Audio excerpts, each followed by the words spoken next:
안녕하세요. 연세건우병원의 이성윤 원장입니다. 오늘은 이제 어깨 질환에 대해서 오랜만에 말씀을 드릴 텐데요. 가장 흔한 질환인 어깨 회전근개 파열에 대해서 말씀을 드리겠습니다. 회전근개 파열은 어깨 질환 중에서도 가장 흔하고 수술적 치료, 비술적 치료가 가장 많이 시행되고 있는 병 중에 하나입니다. 아마 이제 그런 경험이 있으실 거예요. 제가 어깨가 아파서 병원에 갔는데 회전근개 파열입니다. 그래서 수술이든 비수술이든 의사가 의견을 제시를 했겠죠. 그러고 나서 우울한 마음으로 집에 와서 대부분 이제 검색을 하실 겁니다. 아니면 이제 주변 분들한테 물어보시겠죠. 어깨가 아파서 이렇게 이제 진료를 받는데 회전근개 파열이라고 하더라. 주변 분들에게 경험을 물어보기도 하고, 요즘에 각종 인터넷 정보가 많기 때문에 검색을 하고 많은 고민을 하시겠죠. 근데 아마 또 그런 경험이 있으실 거예요. 검색을 하다 보면 내가 보고 싶은 쪽으로 여러 가지 요인, 알고리즘 등에 의해서 그쪽으로 또 치우치게 되는, 또 그 한쪽으로만 또 보게 되고, 또 가끔 또 다른 정보를 얻게 되면은 더 혼란을 크게 유발하는 그런 경우가 많으실 겁니다. 그래서 거기에 대해서 제가 오늘 좀 정보를 드릴 텐데, 회전근개 파열에 대한 치료는 이거는 이거다, 이거는 이거다 딱 정해진 게 아니고, 환자분의 상태,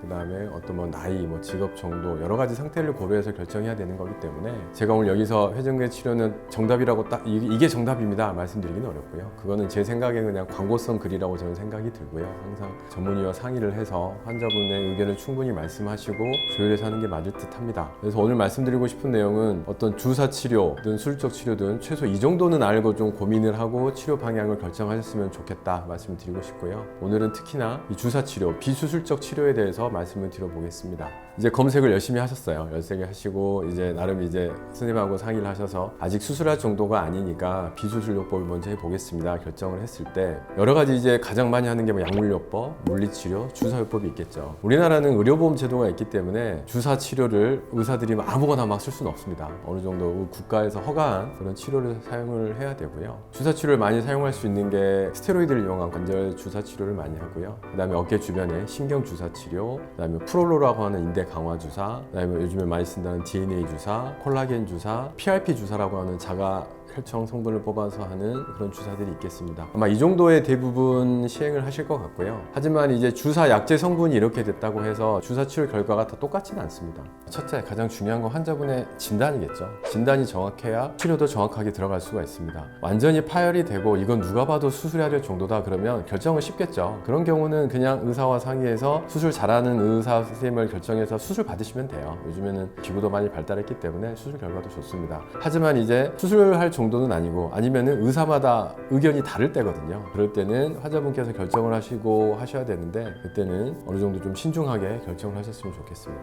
자, 주사 치료를 시행을 할 때 가장 흔하게 쓰는 주사는 스테로이드 주사입니다. 이 스테로이드 주사는 의사들이 지금까지 가장 많이 사용해 왔고 가장 익숙합니다. 그리고 소위 말하는 주사를 맞고 나서 빠른 시간 안에 가장 환자분이 만족도가 높은 주사 치료입니다. 우스갯소리로 주사 맞고 나서 원장님 이 주사 맞고 바로 좋아졌어요 하면서 명의 소리를 들을 수 있는 주사죠. 하지만 남용이 됐을 때 문제가 됩니다. 간혹 뉴스에 나오죠. 유명 스포츠 선수가 스테로이드 복용이든 주사를 해서 문제가 되었다. 이게 이제 스테로이드가 들어가면 단기적으로, 예를 들어서 운동선수라고 하면 운동 능력을 향상시키기 때문에 다른 선수와의 어떤 페어플레이, 공정한 경기 운영에도 좀 방해가 되겠지만, 그걸 남용을 하면 결국 그 선수의 건강을 해치기 때문에 그런 스포츠 학회나 의학계에서도 금지를 하고 있는 겁니다. 우리나라에서도 약간 제한을 좀 두고 있죠. 스테로이드 주사를 동일 부위에 쓰는 거는 최소 3-4개월 이상, 1년에 한두 번에서 두세 번 이상 사용하지 말고 신중하게 사용을 해라. 저도 그 의견에 동감을 합니다. 그래서 충분히 동의를 하고, 그래서 조심해서 사용해야 되고요. 그래서 그 스테로이드 주사를 최소 3-4개월 간격으로 쓰고 조심해서 정확한 진단 안에 사용해야겠죠. 하지만 이제 그 주사 치료가 워낙 단기 효과가 좋기 때문에 간혹 이러신 분들이 계세요. 병원에 와서 원장님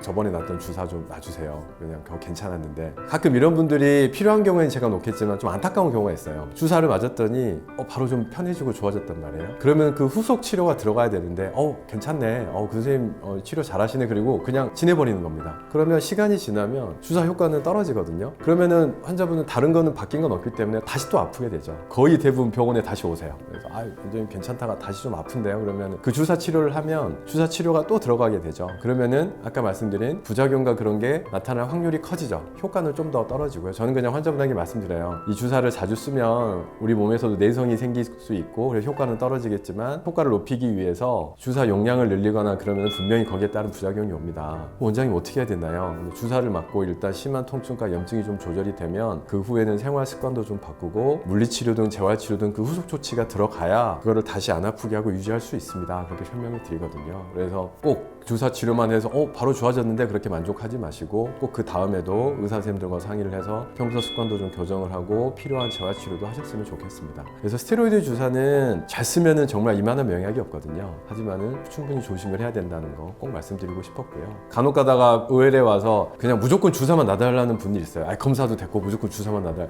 이런 분들 설득하는 게 가장 힘듭니다. 꼭 말씀을 드려야 하기 때문에 이 기회를 드려서 제가 꼭 말씀드리고 싶었고요. 또 신경주사도 많이 사용을 합니다. 신경주사도 빠른 효과를 위해서 스테로이드 좀 섞어서 쓰는 경우가 많거든요. 이런 경우에는 스테로이드하고 주의사항은 비슷하다고 생각을 하시면 되고요. 신경주사도 좋은 치료입니다. 분명 좋은 치료입니다. 근데 간혹 제가 좀 안타까운 경우는 저는 이제 수술을 많이 한 의사이기 때문에 분명한 회전근개 파열이 있어요. 그래서 이거는 회전근개 파열을 다시 봉합을 해주거나 여기에 대한 근본 치료를 해줘야 되는데 신경치료를 해서 이 주위의 신경에 대해서 치료를 하면 통증은 줄어들거든요. 환자분께서는 이 주사 맞고 통증은 줄었다 생각을 하고 그냥 또 사용을 하시고 일상생활을 하신단 말이에요. 그럼 이 파열에 대한 근본 치료는 돼 있지 않기 때문에 계속 사용을 하시다 보면 병이 진행할 가능성이 높아요. 그러면은 이제 나중에 돼서 다시 악기운 떨어지고 아팠을 때 이 병이 진행을 하기 때문에 이 적절한 수술 시기나 이런 치료 시기를 놓치는 경우가 간혹 있기 때문에 그거는 꼭 주의를 하셨으면 좋겠습니다. 그래서 이 두 가지 치료법은 우리가 가장 많이 사용을 하고 있는 치료법이고요. 여기에 대해서는 이 정도는 좀 알고 치료를 받으셨으면 좋겠다 말씀을 드리고요. 그 외에 이제 프롤로 주사, DNA 주사 이런 것도 많이 하는데 이런 치료는 대부분 치료를 받고 나서 바로 좋아졌다는 느낌은 조금 약합니다. 왜냐하면 이 원리가 안에서 염증 회복 반응을 유발해서 치료를 하는 거거든요. 그래서 처음에 좀 자극이 되기도 하고 그 회복 반응을 일으키는 과정에서 초창기에는 좀 아플 수가 있어요. 그래서